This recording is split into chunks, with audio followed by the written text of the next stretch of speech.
నగరాభివృద్ధి మరియు పౌరులకు మెరుగైన మౌలిక వసతుల కల్పనలో మున్సిపల్ ఆదాయం కీలక పాత్ర పోషిస్తుందని కమిషనర్ శరత్ చంద్ర పేర్కొన్నారు.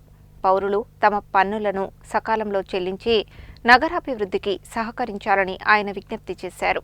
మున్సిపల్ కార్పొరేషన్ ఆదాయ వృద్ధి, పన్నుల వసూళ్ల లక్ష్యాల సాధనలో భాగంగా నల్గొండ నగరంలోని 38, 39వ డివిజన్లలో చేపడుతున్న డిమాండ్ నోటీసుల పంపిణీ కార్యక్రమాన్ని మున్సిపల్ కమిషనర్ పచ్చలకూరి శరత్ చంద్ర మంగళవారం ఆకస్మికంగా క్షేత్రస్థాయిలో పరిశీలించారు. డివిజన్లలో ఇంటింటికి వెళ్లి డిమాండ్ నోటీసుల పంపిణీ తీరును పరిశీలించిన కమిషనర్ ప్రతి ఆస్తి యజమానికి డిమాండ్ నోటీసు అందేలా ప్రత్యేక చర్యలు తీసుకోవాలని అధికారులను ఆదేశించారు. పన్ను చెల్లింపుదారులకు ఆస్తి పన్నులు, ఇతర మున్సిపల్ బకాయిల చెల్లింపుపై అవగాహన కల్పిస్తూ సకాలంలో పన్నులు చెల్లించేలా ప్రోత్సహించాలని సూచించారు. డిమాండ్ నోటీసుల పంపిణీ కార్యక్రమాన్ని మరింత వేగవంతం చేసి నిర్దేశిత గడువులోగా 100% పూర్తి చేయాలని, రోజువారీ ప్రగతిని క్షుణ్ణంగా పర్యవేక్షించాలని కమిషనర్ తెలిపారు. పన్నుల వసూళ్ల పెంపునకు అధికారులు ప్రత్యేక కార్యాచరణతో ముందుకు సాగాలని, బకాయిల వసూళ్లపై మరింత దృష్టి సారించాలని సూచించారు. ప్రతి వార్డు స్థాయిలో వసూళ్ల పురోగతిని నిరంతరం సమీక్షిస్తూ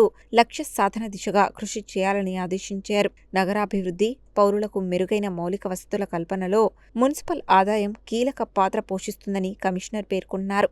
పౌరులు తమ పన్నులను సకాలంలో చెల్లించి నగరాభివృద్ధికి సహకరించాలని ఆయన విజ్ఞప్తి చేశారు. పన్నుల ద్వారా సమకూరే ఆదాయంతో రహదారులు, పారిశుద్ధ్య సేవలు, వీధి దీపాలు, తాగునీటి సరఫరా, పట్టణ సుందరీకరణ వంటి అభివృద్ధి కార్యక్రమాలను మరింత సమర్థవంతంగా అమలు చేయడం సాధ్యమవుతుందని వివరించారు. అలాగే ప్రజల నుండి వచ్చే ఫిర్యాదులు, సమస్యలను వెంటనే పరిష్కరించి పన్నుల చెల్లింపుపై సానుకూల వాతావరణం కల్పించాలని అధికారులను ఆదేశించారు. నగరంలోని అన్ని డివిజన్లలో డిమాండ్ నోటీసుల పంపిణీ కార్యక్రమాన్ని మరింత వేగవంతం చేసి పన్నుల వసూళ్లలో ఆశించిన ఫలితాలు సాధించేందుకు అధికారులు సమన్వయంతో పనిచేయాలని సూచించారు. ఈ తనిఖీలో రెవెన్యూ అధికారి జి. శివరాం రెడ్డి, సంబంధిత వార్డు అధికారులు, రెవెన్యూ సిబ్బంది పాల్గొన్నారు.